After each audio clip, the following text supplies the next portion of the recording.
Monsieur Gomez a la parole, puis Monsieur Miclard. Oui, merci Monsieur le Président, Monsieur le Ministre, Monsieur le rapporteur, Madame la Présidente de la Commission. Je souhaiterais revenir sur un point qui a été développé hier soir par nos collègues polynésiens, puisque cet article a trait à l'outre-mer et il me semble important que je puisse en dire deux mots.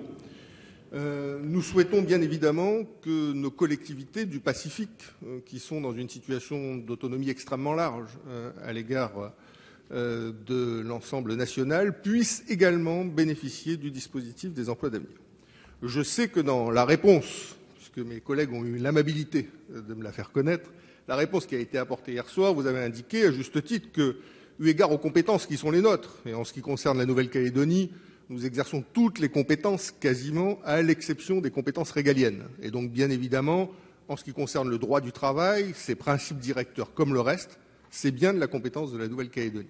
Donc, eu égard à ce fait-là, vous avez indiqué qu'il n'était pas possible que le dispositif des emplois d'avenir s'applique au territoire français du Pacifique, et notamment à la Nouvelle-Calédonie et à la Polynésie.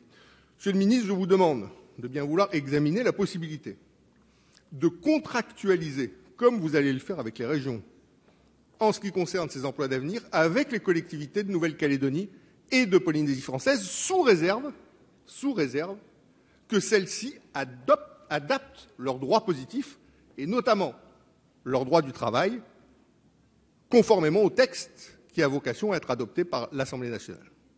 Sous cette réserve-là, c'est-à-dire sous réserve qu'elles intègrent dans leur droit positif local, dans leur droit du travail local, le dispositif que vous avez proposé au titre du gouvernement dans le cadre de ces emplois d'avenir, à partir de ce moment-là, l'État pourrait contractualiser avec les dites collectivités. Donc voilà, Monsieur le Président, Monsieur le Ministre, le point sur lequel je souhaitais revenir à l'occasion de l'examen de cet article. Merci.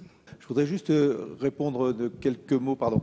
Vous êtes ici à la préoccupation qui avait été exprimée hier par les élus de Polynésie et que vous reprenez, puisqu'il y a des statuts qui ne sont pas identiques, mais enfin qui sont un peu de même nature pour la Nouvelle-Calédonie. Donc vous avez donné tous les arguments juridiques et constitutionnels qui font que la transcription n'est pas ipso facto possible.